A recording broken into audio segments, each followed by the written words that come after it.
My name is Iris Ashford, and I'm 39 years old. For 14 years, my family believed I filed paperwork in the basement of a courthouse somewhere. Then, on a Saturday morning in October, my mom grabbed my shoulders in her kitchen and told me to confess to a felony my sister committed. A man was lying in the ICU with a shattered hip. My sister had been driving my car. My dad did the math out loud, the way he does everything. She has a campaign, he said. You have nothing to lose. My sister didn't even look up from her phone. She just smiled and asked who'd believe me anyway. They had a lawyer sitting at the kitchen island before anyone asked me a single question, and they were so sure of the answer that they'd already typed my confession. What none of them knew about my job, about what my car had been recording, about the woman who was awake and waiting when my sister came home that night, took this family apart piece by piece over the next 7 weeks. I drove 6 hours to Halloran County because a 13-year-old asked me to. My niece Emma texted me in September. She said her grandpa was turning 68 and please come, and she put a heart at the end of it, and that was enough. I hadn't been back in almost 3 years. The house looked the same, which is its own kind of insult. White columns my father can't afford and never stopped paying for. A banner over the porch that said Ashford for State Senate in the same blue as my sister's eyes. Inside the front hall, there's a wooden bowl on the side table, and every set of car keys in the family goes in it the second you walk through the door. My mother started that when I was 7. She called it hospitality. It's really inventory. I put my keys in the bowl like everyone else. In the living room, there's a wall of framed photographs, and I'm in 9 of them, and the newest one is from a graduation that happened 14 years ago. After that, the wall just goes on without me. Nobody planned that. That's the part people don't understand. Nobody sat down and voted me off the wall. My father found me by the punch bowl and introduced me to a county commissioner and a man who owns 4 car washes. This is our oldest, he said. She does something with filing, at a courthouse. The commissioner nodded politely. I shook his hand and said it was nice to meet him, and I let it stand, because I always let it stand. I'd been letting it stand so long it had stopped feeling like a decision. Being invisible was the one thing this family ever let me be good at, and I had gotten very, very good at it. By 11, the party had thinned down to the people who don't leave. My sister Colleen was still going, still on, the way she's been on since she was 16.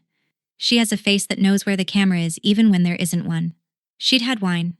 Not a lot by her standards, which is its own sentence. Somebody remembered the yard signs were still in the storage barn out past the tree line, and my mother said it could wait until morning, and Colleen said it absolutely could not, because a volunteer was coming at 7 and it would look disorganized. That's the word she used. Disorganized. I said goodnight and went up to the guest room, which is the second door on the left at the top of the stairs, the one with my old twin bed and a closet full of my mother's winter coats. I heard the front hall from up there. You always do. I heard the keys shift in the bowl, that flat wooden rattle, and I heard the storm door, and I thought about nothing at all. I read for a while. At about 5 to midnight, I heard the garage door come up and go back down, and then 2 voices in the kitchen. Low, the way people talk when they're trying not to wake somebody. It didn't sound like an argument. It sounded like arranging. I fell asleep. When I came down for water sometime after 1, the bowl in the front hall was empty. Not one set of keys in it. In a house with 4 cars in the driveway. I noticed it the way you notice a picture hanging crooked, and then I went back upstairs, and I didn't think about it again for 2 more days. I should have. The local news at 7 came on while I was making coffee. A man had been struck on Route 9 near the co-op, just before midnight, and left there. He was 61. He was in critical condition at Mercy Regional.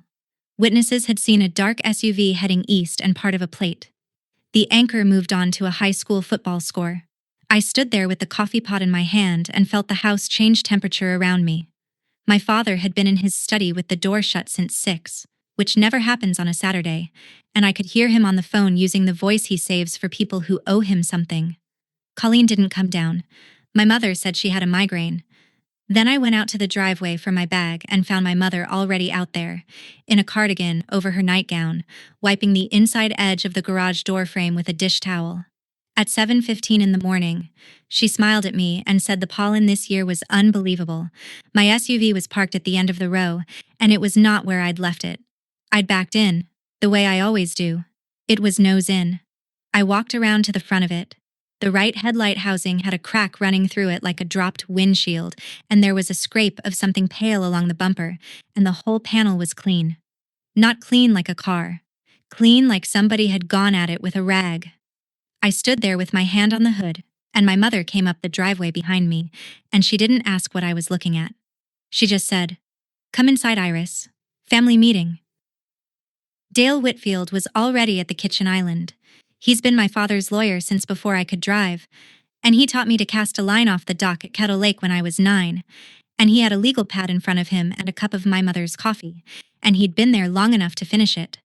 That was the first thing that told me what kind of morning this was.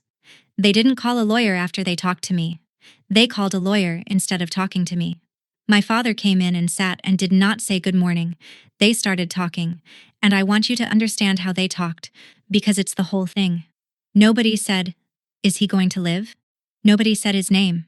They said exposure. They said the next 72 hours. They said if this gets a narrative before we give it one. Dale said the phrase manageable outcome twice. My mother poured more coffee, and underneath all of it, in pieces, the actual facts assembled themselves in front of me like furniture coming out of a box. Colleen had taken keys out of the bowl at 11:30. Colleen had taken my SUV because it was the last one in and nothing was blocking it. Colleen had been drinking since 4 in the afternoon. Colleen had come back at 5 to midnight with a cracked headlight and had not called anyone, and my mother had made her a cup of tea. Nobody had called 911. Nobody had driven back out to Route 9. A man had lain in a ditch beside his bicycle for 19 minutes before a truck driver found him. Then Dale slid a sheet of paper across the granite, turned so it faced me, already typed, already dated. It was a confession. Mine. I read it twice. It said I had borrowed the vehicle, that I had been unfamiliar with the road, that I had panicked. Somebody had put the word panicked in my mouth at 6 in the morning. My mother came around the island and took hold of both my shoulders, and she looked at me with more warmth than she'd shown me in 3 years. And she said it plainly, like she was helping. "Just say you were driving?" I asked her if she understood what she was asking. She said she understood exactly, and that's why it had to be me. No husband, no children, no campaign. A job nobody could name. My father didn't get up. He looked at me across the counter with his reading glasses pushed up and he laid it out the way he'd lay out a budget line. "She has a campaign," he said. "You have nothing to lose." And there it was. The whole family ledger in one sentence, said out loud in front of a lawyer. And not one person at that island flinched. Colleen came in then in a sweatshirt, hair up, no makeup, and she poured herself orange juice while I told them no. I said it once, evenly, and then I said it again because the first one didn't seem to register. Dale said we should all take a breath. My father said we didn't have time to take a breath. And my sister leaned back against the counter with the glass in her hand and looked at me the way you look at a dog doing a trick badly, and she wasn't even angry, which was worse. She said, "Who'd believe you anyway?" I picked up my coat off the back of the chair. I got as far as the doorway. And then my father said one more thing and it stopped me with my hand on the frame. "Colleen already gave her statement," he said. "This morning, at 7. Your name is in it." I turned around. Dale wouldn't look at me, which is how I knew it was true, and how I knew he'd helped write it. She'd told an investigator that her sister was visiting from out of state, that her sister had asked about the highway on-ramp, that her sister had gone out around 11:30. Not an accusation. Better than an accusation. A helpful detail from a cooperative family. I stood in that doorway and did the arithmetic they were certain I couldn't do. The vehicle is registered to me. The witnesses saw a dark SUV and half a plate. I was asleep alone in a guest room with no one to say otherwise. And the first person to hand police a story owns the shape of the story. Everyone who comes after is just disagreeing with it. My father was watching me work it out, and he thought what he saw on my face was fear. It wasn't. It was recognition. I had spent 8 years as a public defender standing next to people who got convicted of things they didn't do, and almost none of them lost because of evidence. They lost because somebody got there first. I put my coat back on the chair. Not because they'd won, because leaving Halloran County that morning would have been the single most useful thing I could have done for them. the out-of-state sister who came for one night and fled. They knew a version of me that was 14 years out of date, and they'd never once bothered to check whether it had been revised. That was their first mistake. It was not going to be the expensive one. I should tell you what happened when I was 25, because it's the whole foundation of the house. I failed the bar exam the first time I took it. 40% of my class failed that year. It's a footnote in most lives. It happened in July, and my father was 6 weeks out from a re-election, and a man running for county commissioner needs a story that makes him human. So at a fundraiser at the Elks Lodge, in front of 200 people who buy gravel and sell insurance, he told them his oldest had gone off to law school and washed out, and he shrugged and said, "You can't win them all." And the room laughed, and he got the warmth he needed. My mother was standing next to him. Afterward, in the parking lot, I asked her how she could let him say that. She fixed my collar. She was gentle about it, which is what I remember most. She said, "We don't have truths in this family, sweetheart. We have versions." I passed the bar in February. I never told them. I left Halloran County and took a public defender job 400 miles away, and I learned something in my first year that I mistook for wisdom for the next 14. If you don't tell people anything, they can't take anything. So I stopped telling them things. I stopped correcting the filing clerk joke. I stopped sending news. When I was sworn in, years later, I stood in a robing room and buttoned the collar myself. Alone, because I hadn't invited a single person who shared my last name. I told myself the silence was dignity. It took a man bleeding in a ditch on Route 9 to show me what it actually was. By Sunday afternoon, the state police had taken the case over from the county because Walter Boone had gone from critical to still critical, and the charge was going to be a felony either way. A detective, Dana Pruitt, called the house and said she'd be scheduling interviews with everyone who'd been at the residence Friday night.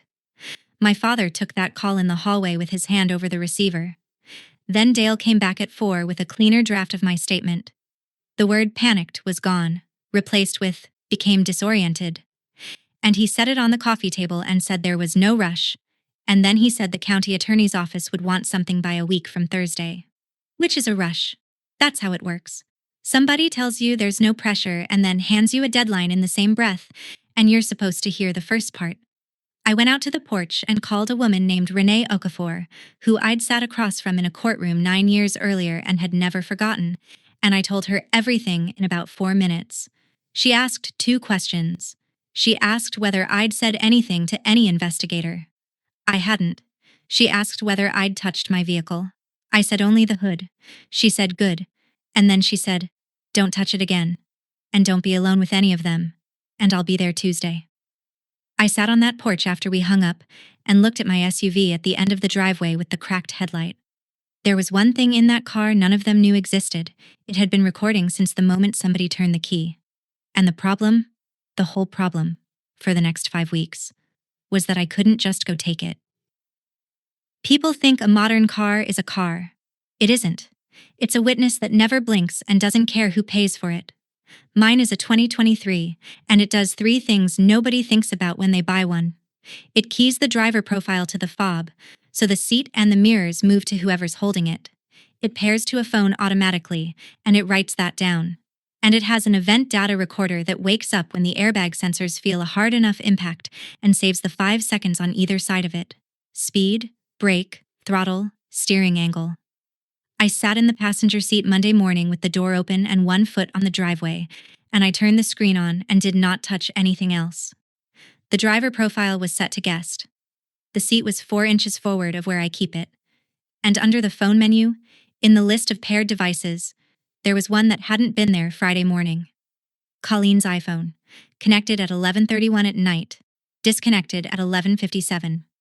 I looked at that for a long moment, and then I turned the screen off and got out and closed the door and did not take one single thing out of that vehicle.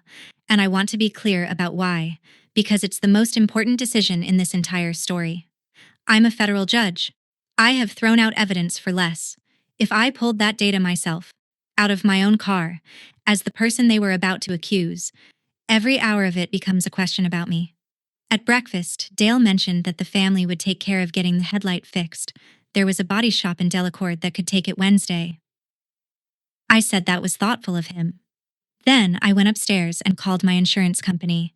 I told them, in the flattest customer service voice I own, that my vehicle may have been involved in an incident while in the possession of another driver. That liability was unclear, and that I wanted a claim opened and the vehicle preserved in its current condition pending investigation. It took 11 minutes. The adjuster put a hold on the vehicle before lunch. No shop in 3 counties will touch a car with an open claim and a preservation hold on it, because they don't get paid and they do get sued. Nobody had to be told no. There was simply, from Monday afternoon onward, no way to fix that headlight, and no way to vacuum that interior, and no way to make that seat go back 4 inches. It was the most boring thing I did all month. My father found out Tuesday because the body shop called Dale to cancel. He didn't say anything about it at dinner. He passed me the green beans and asked about the drive up, and he looked at me for about a second and a half longer than a person looks at their daughter. I've spent my whole career watching people recalculate at counsel table. You can see it happen. Something they had filed under settled quietly moves into the open column.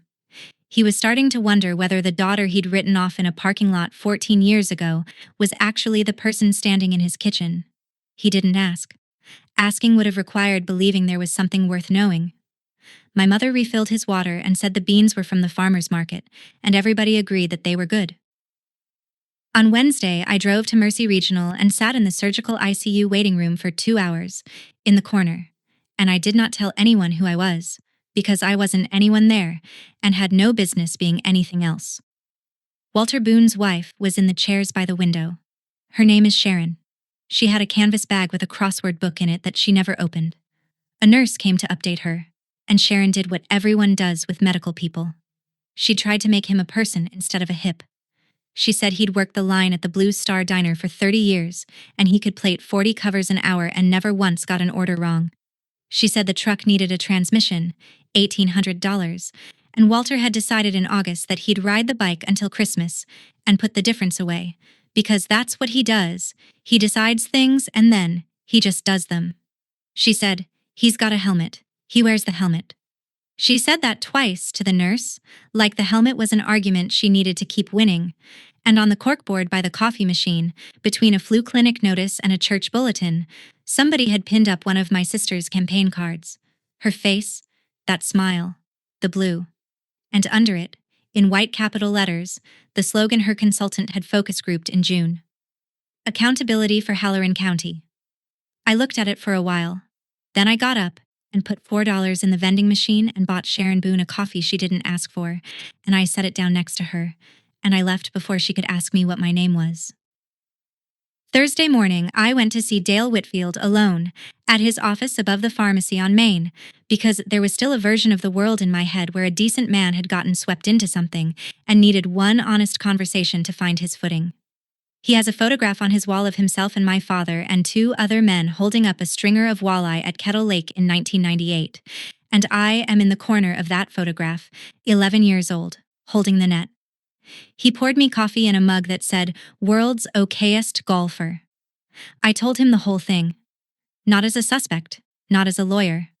I told him about the bowl and the keys and the seat position and the timeline, and he listened the way he used to listen when I was a kid, explaining and nodding along, letting me get to the end. And when I got to the end, he set his coffee down and he said, "Sign the statement, kiddo." He said it kindly. He said the county attorney was prepared to be reasonable, that with no priors it would be a deferred sentence, that in 18 months it would be nothing but paperwork. He said, "It's the version that saves everybody." The man who taught me to cast off a dock was quietly explaining to me why I should take a felony for my sister, and he thought he was being generous. And on the desk between us was a yellow legal pad, and clipped to the top of it was a memo slip with a letterhead I recognized, because it had been on 100 filings I'd read in my first year of practice. The Office of the Halloran County Attorney. Rex Calder. My father's first campaign volunteer, class of 1994. Renee Okafor had come up that Tuesday and taken a room at the inn out by the highway, and the afternoon I got back from Dale's office she made me say all of it out loud again while she took notes in a hand I couldn't read upside down, which I suspect is on purpose. Then she told me where I actually was, and it was worse than I'd let myself put into words. 1. The moment I pull anything out of that vehicle myself, I'm the accused party handling my own evidence, and any competent attorney turns the rest of the hearing into a conversation about my hands. 2. The ordinary door for all of this, the county attorney's office, is a man who has been at my father's elbow since before I could vote, and a file can sit in an office like that for a very long time without anyone technically doing anything wrong. 3. And she was careful with this one. I hold a federal judicial commission, which means I don't get to be clever. Not one phone call to anyone I know, nothing said to any reporter, ever. Nothing that could ever be described as a judge leaning on a case. Every ordinary advantage a person in trouble has, I had to hand back at the door. I said, "So I have the truth and no way to move it." She capped her pen. She said data gets challenged all day long. Chain of custody, tampering, spoliation. She's done it herself and won. Then she said the thing I've thought about every week since. A witness under oath is a different animal, Iris. Sooner or later, this case is going to need your face. My face. The one thing I'd spent 14 years keeping out of every frame in that house. We did it on a Friday afternoon in the parking lot of a strip mall in Delacour because Renee wanted concrete and cameras and a business address in the record. She hired a forensic technician named Priya Raval out of the capital, and Priya brought her own equipment and her own paperwork and a phone on a tripod that ran the entire time. Renee narrated it for the recording like a woman reading a grocery list. Date, time, location, participants, vehicle identification number, odometer. Priya photographed the headlight, the bumper, the seat rails, the odometer, the paired device list, all of it before she touched anything. Then she pulled the module and the storage card. And when she was done, she held them out to me on a flat palm, and I stood in that parking lot and held the whole night of October 11th in my hand for about 10 seconds. It's smaller than a key. It weighs nothing. Priya asked if I wanted to review the contents before she sealed it, and I said no. Renee's eyebrows went up a quarter inch, which for her is a shout. I said if I watch it first, then every answer I give from here on out is an answer I've had time to shape, and one day somebody is going to ask me under oath whether I saw it before I told my story, and I'm going to want to say no. So Priya put it in a paper evidence bag and sealed the flap with red tape and signed across the seal and dated it, and Renee signed under her, and it went into a locked case in the trunk of a rental car. I didn't know what was on it. I only knew what my car had been awake for. And Route 9 wasn't the only thing it remembered that night. If you've made it this far, you already know this story isn't really about a car. It's about who your family has decided you are, and what happens the first time you refuse to agree with them. If you've ever been written off by the people who were supposed to know you best, tell me in the comments. I read every one of them. Now let me tell you what my mother did next, because she waited until the exact right moment, and she is very, very good at this. Sunday there was a dinner. Not a family meeting.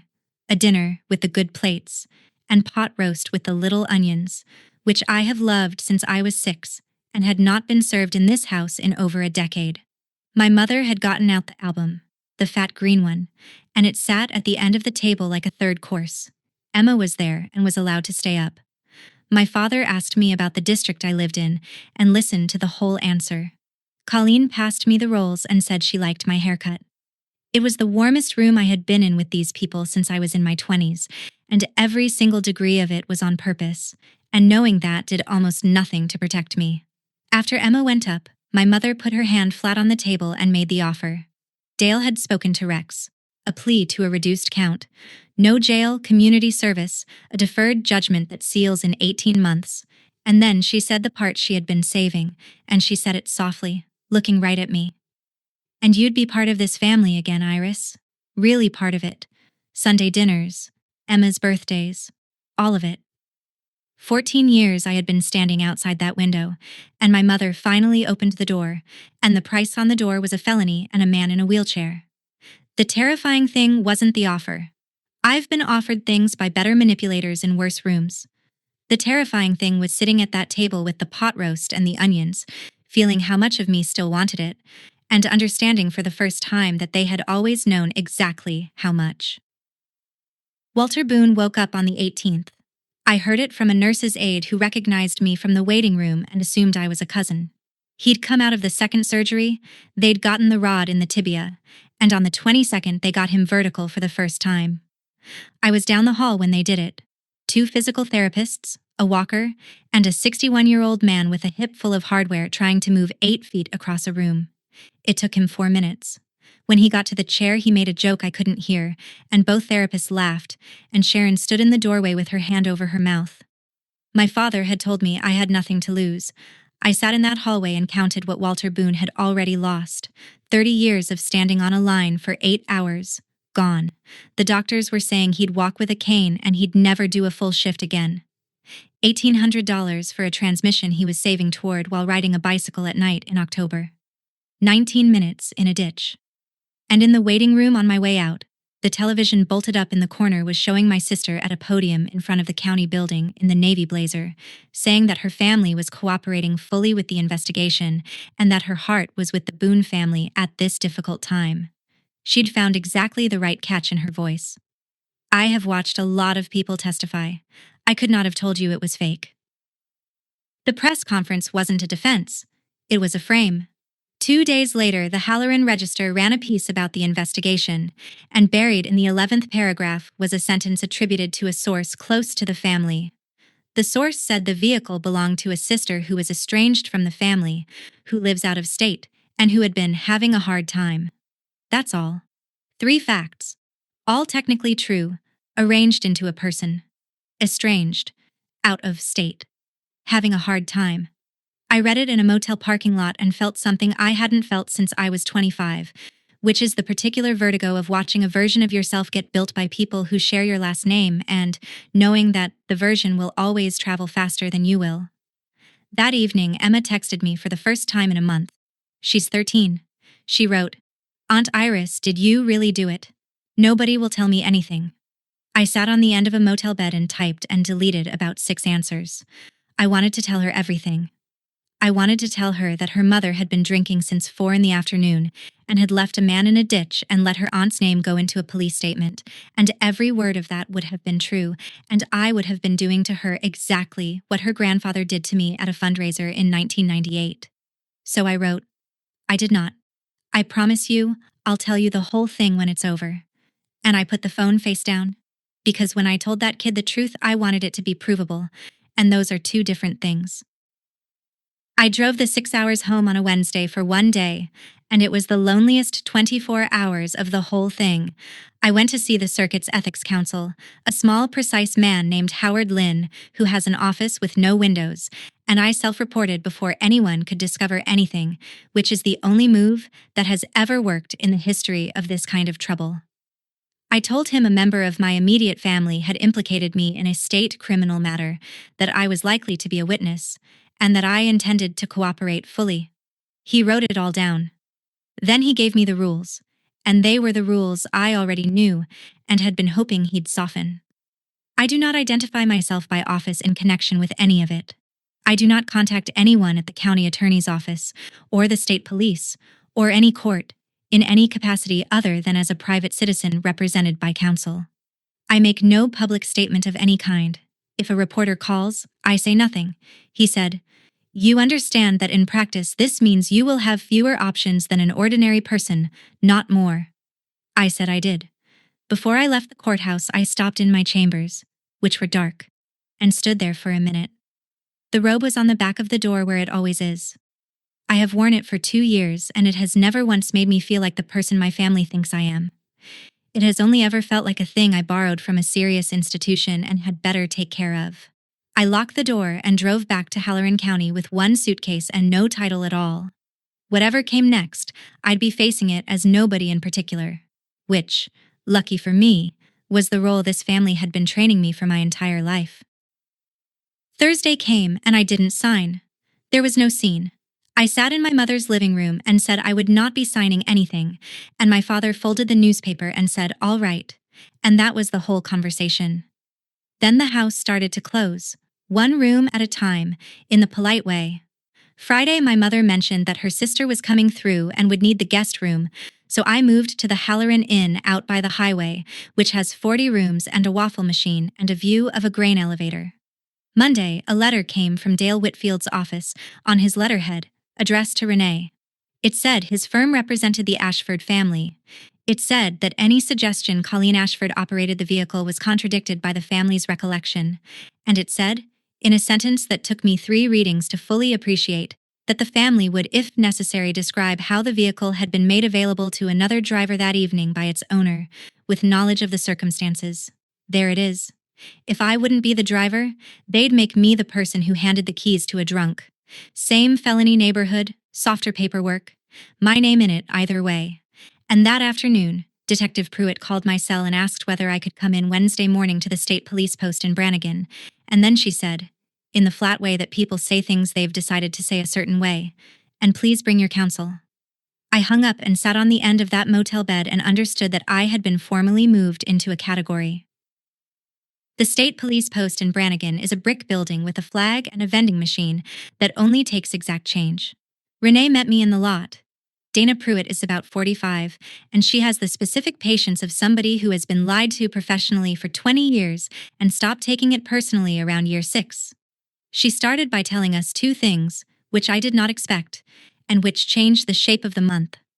The first was that 11 days earlier, the state police had gone to the manufacturer directly with a warrant for the telematics on my vehicle. Its own copy of the paired device log and the crash record from the company's servers. Nothing to do with me or my hands or my sealed bag. The world had a second door and it had been opening the whole time without asking my permission. The second was that Colleen's statement had a hole in it. She'd told them the household was quiet after 11:15, but a neighbor's doorbell camera across the county road had caught headlights coming down the Ashford driveway at 11:29 and coming back at 11:56, and my sister had put herself upstairs for all 27 of those minutes. Then Pruitt asked me to walk through my night. I did. The bowl, the stairs, the book, the garage door at 5 to 12. The voices, the water, the empty bowl. No adjectives, no conclusions.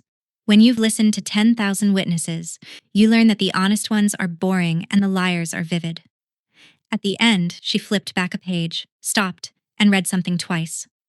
Then she looked up at me. "One more question," she said. "Occupation?" I hadn't planned it. There was no moment where I decided today's the day.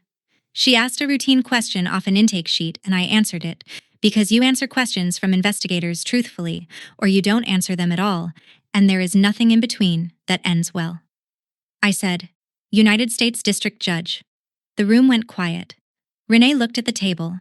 Pruitt did not say anything for about 4 seconds, which is a long time in a small room, and then she wrote it down. And then she asked which district, and I told her. And she wrote that down too. She had one follow-up, and it was a good one. She asked why it wasn't in the file. I said because nobody had asked. She closed the folder and stood and walked us out through the front, and at the door she put out her hand and said, "Thank you for coming in, Your Honor." And my mother was in the lobby. She'd driven over on her own, without telling anyone, to sit in a plastic chair by the vending machine and be helpful and available and find out what was being said about her family. She was 6 feet away. She heard all of it. I watched my mother's face do something I have seen 1,000 times from the bench and never once from her. It wasn't pride. Pride looks different. It was recalculation. The exact expression of a person moving an item out of the liabilities column and trying to work out quickly what it might be worth. She said my name once. I kept walking. In the parking lot, Renee asked if I was all right, and I stood there with my keys in my hand and said, "Who'd believe you anyway?" "Well, we're about to find out." It got back to the house inside an hour. My father called me that evening and asked me to come by, and I said we could talk on the porch. And we did, with the door shut behind us and the yard light on. I had spent the drive over bracing for the wrong thing. I thought he'd be angry about the concealment, or humiliated, or that somewhere in there would be one sentence about how he wished he'd known. My father was delighted. He sat down in the wicker chair and he said it was remarkable, and he said it twice. And then he started working. Did I understand what this changed? A federal judge. His hands were moving now. A federal judge who takes responsibility for a tragic accident, who steps forward, who doesn't hide behind her position. He said it could be reframed inside a week. He said Rex could be brought along. He said the story stops being a family covering for a candidate and becomes a family of public servants, and Colleen's numbers go up, not down, because voters forgive a family that owns its mistakes. He'd found a way to spend my commission, 14 years of not knowing what I did, and inside of 1 hour he had run the appraisal, and the answer was that I was worth more as a confession with a title attached than I'd ever been worth as a daughter. I sat on the porch rail and let him finish. That was the moment I stopped hoping. Not the kitchen, not the letter, not the leak. It turns out hope is the last thing they take, and they don't even take it on purpose. They just say what they actually think, out loud, and then it's gone. 2 things happened that week. On Tuesday, Rex Calder gave a statement to the Register saying his office had reviewed the matter, that the evidence to date did not establish who was operating the vehicle, and that he would not be charging anyone at this time. He said the word tragedy and the phrase grieving community, and Walter Boone was not dead, and nobody at that paper asked him about it. On Thursday, Dale filed his supplemental letter. 4 members of the Ashford family were prepared to state that I had made my vehicle available to my sister that evening with knowledge that she had been drinking. 4. My father, my mother, my sister, and, because they'd needed a 4th and she was there, my Aunt Charlene, who had gone to bed at 9. Renee laid it out for me at a booth at the diner by the inn. The state police had a good file, but a state case gets prosecuted by the county attorney, and the county attorney had just publicly announced he wasn't prosecuting, and the only thing that overrides a man like Rex Calder is a record so clean and so public that not charging becomes more expensive than charging. Sworn testimony. On the record. From the one person in that house whose account contradicted the other 4 and who had nothing to gain by giving it. She said, "It has to be you, and it has to be in the open, or it doesn't happen at all." Which is when I finally understood the shape of the last 5 weeks. There was one door left in this entire thing, and it only opened from the inside. Let me stop here for a second because I want you to sit with the question I had to sit with that night. If telling the truth cost you your entire family, not an argument, not a bad Christmas, all of it, permanently, would you still tell it? Don't answer too fast. Put it in the comments. I'll tell you in a minute what I chose and what it cost me. And if you're new here, subscribe, because you're going to want to see how this ends. She came to the inn on a Sunday night, alone, in an old sweatshirt with the hood down, and she'd driven her own car and parked it around the side by the ice machine. No phone in her hand. I have never in my adult life seen my sister with nothing in her hand. I let her in, and she sat on the edge of the desk chair, and for about 10 minutes she was a person I'd never met. She talked about being 16. About the summer her friends went to a lake house and she went to a media training in the capital because Dad had gotten her a slot through a friend. About how she learned to hold a smile for a photographer's 3rd try. She said that when she was in 9th grade she got a C in chemistry and our father didn't speak to her for 4 days, and she said it the way you'd mention weather. Then she looked up and said, "Do you know what it's like to be this family's only investment?" And I did know, actually, from the other side of it. She didn't apologize. That's the part I need you to hear. In that whole conversation, she never once said Walter Boone's name, never asked how he was, never said she was sorry for anything except her own position. What she'd come to do was trade. "Take the plea," she said. "You're strong enough to survive being the failure. You've been doing it for years. I'm not." For about a minute, I could see the sister I might have had if this family had been in any other business. Then she stood up to leave, and on her way past the window she checked her reflection and touched her hair, and the campaign came back into her face like a light switching on. They set the meeting for Wednesday at 11, in the conference room above the pharmacy, and everybody came. My father in a jacket. My mother with her handbag in her lap. Colleen in the navy blazer, straight from a radio interview. Aunt Charlene. And Dale at the head of the table with a folder, and inside the folder the 3rd version of my confession, and beside it, set out square on the wood, a black fountain pen with the cap already off. I have thought a lot about that pen.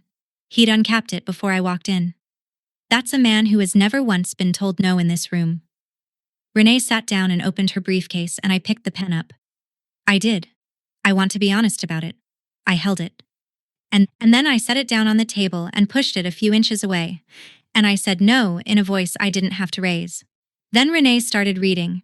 At 8:40 that morning, we had filed with the Office of the Attorney General a sworn affidavit from me, describing everything I have told you: the bowl, the keys, the seat, the paired device, the garage door at 5 to midnight, the meeting at the kitchen island, the typed statement.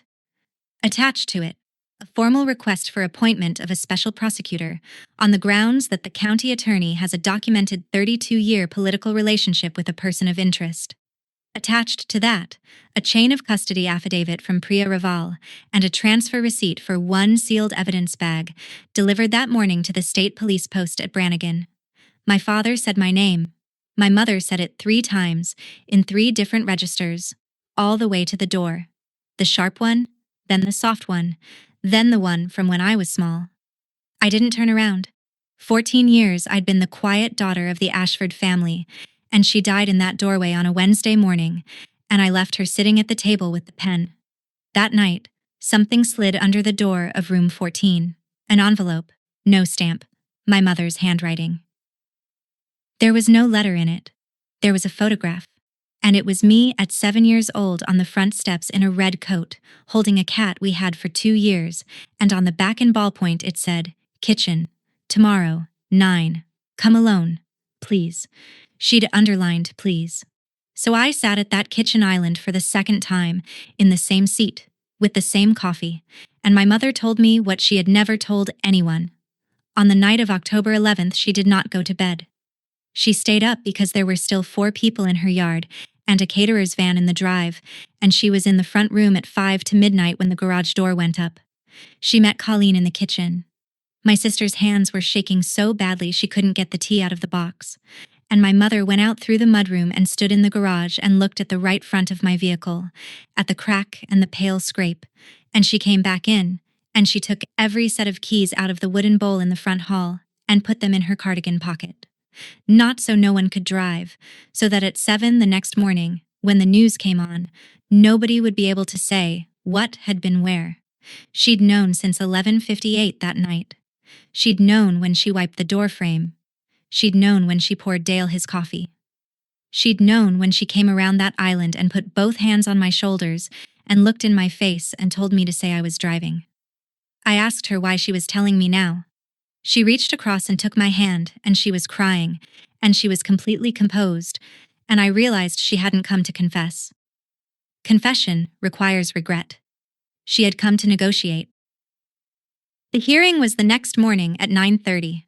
She had 18 hours, and she used every one of them well, because my mother is the best strategist in that family and always has been, and the proof is that nobody outside it has ever heard her name. She didn't threaten me. She didn't mention the 4 affidavits or the letter or the register. She held my hand on the granite and she made me an offer, and it was the only offer in 14 years that ever had a chance of working. "Come home," she said, "not for a dinner. Come home. Be our daughter again. Christmases, Emma's graduation. Your father will put your picture back up. I'll do it myself. Everything you've wanted since you were 25, and you know it, and I know it." And then, softly, almost tenderly, "All you have to do is not remember quite so clearly tomorrow." She wasn't asking me to lie. She was too smart for that. And lying under oath is a thing you can be prosecuted for. She was asking me to be uncertain, to say I couldn't be sure about the time, that I'd been asleep, that it had been a long day. Nobody would ever be able to touch me for it. Walter Boone would go home with a cane and a settlement from an insurance company. My sister would be in the state senate by spring, and I would get my family back. And she finished it the way she finishes everything, with the sentence she taught me in a parking lot when I was 25, only turned around into a gift. "Pick the version where you still have a family, sweetheart."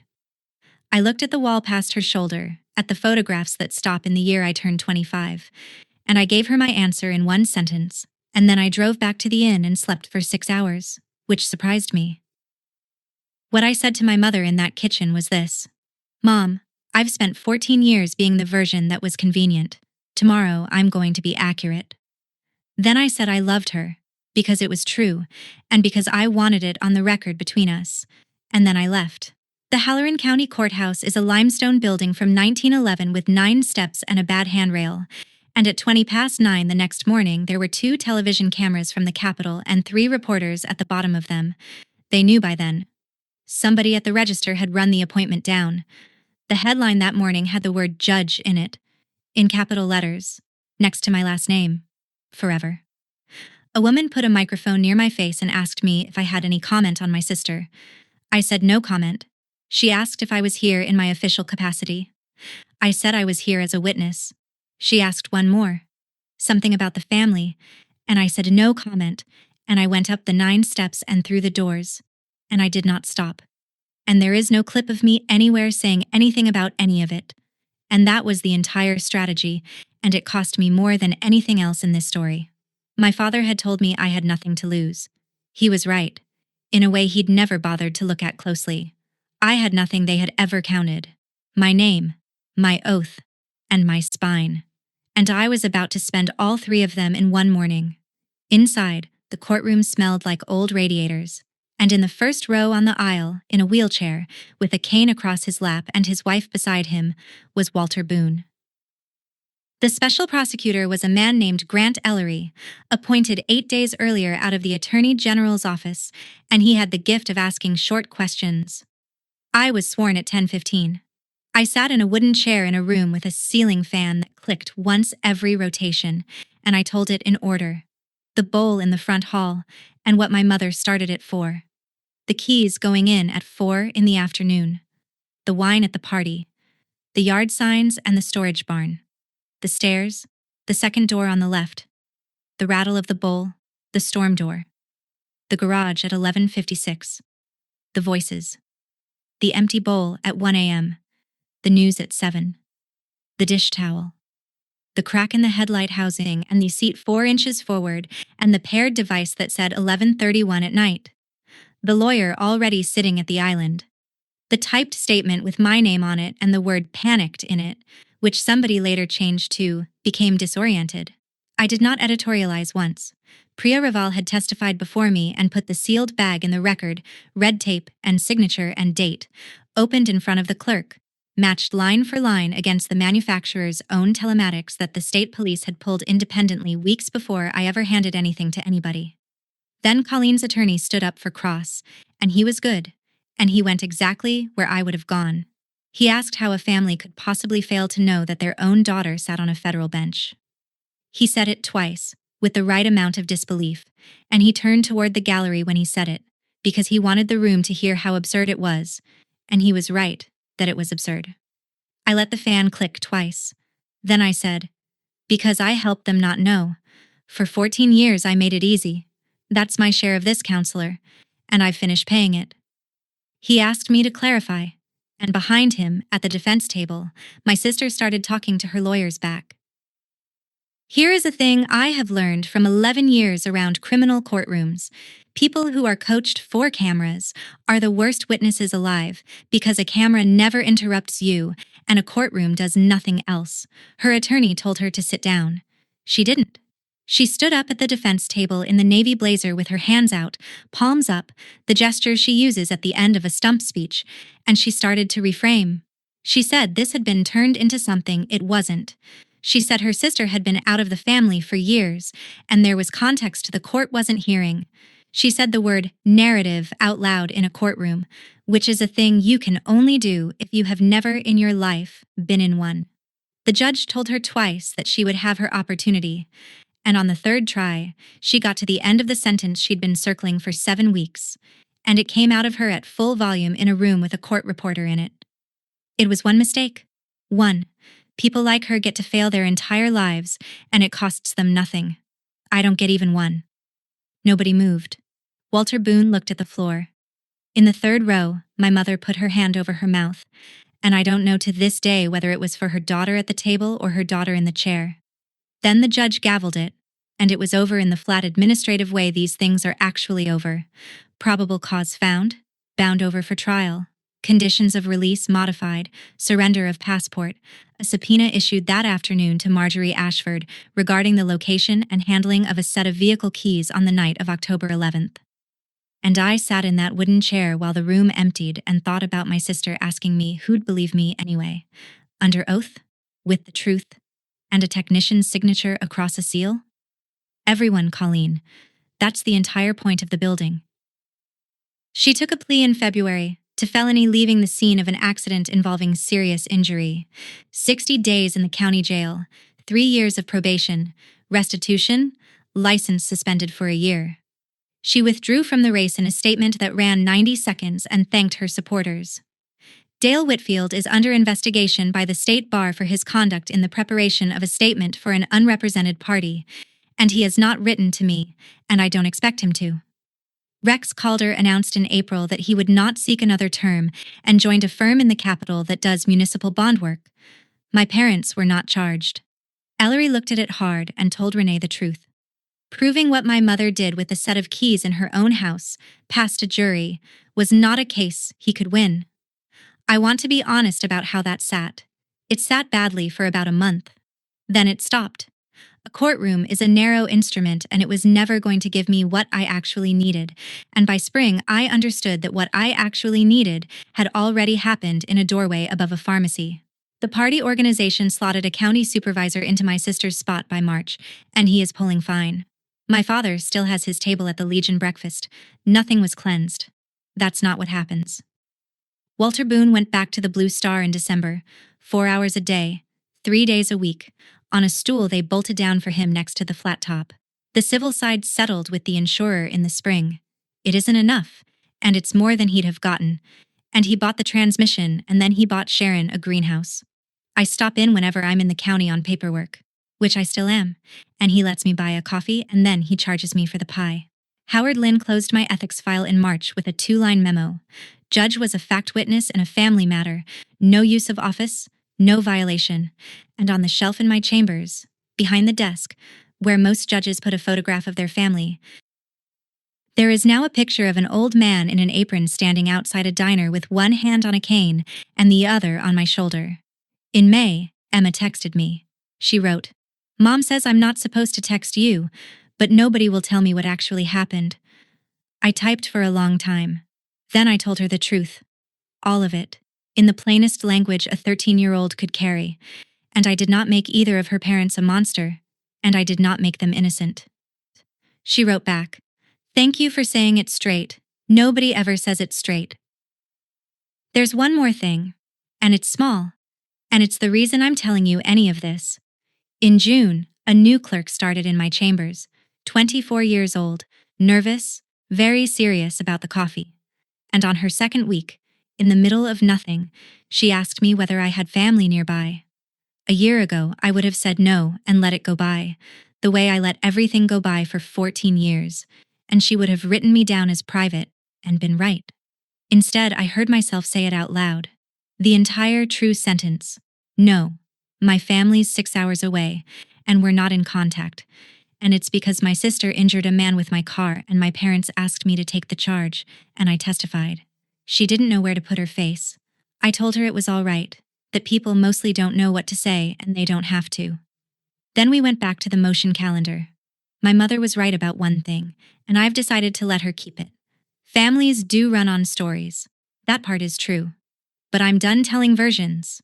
If your family only loves the version of you that stays convenient, that was never love. And the day you stop auditioning for it is the day the rest of your life is finally allowed to start.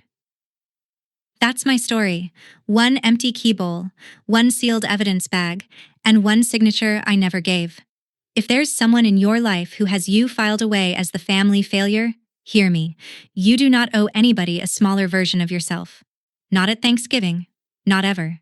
If this one stayed with you, send it to somebody who needs it. Drop a comment, hit subscribe, and I'll see you in the next one.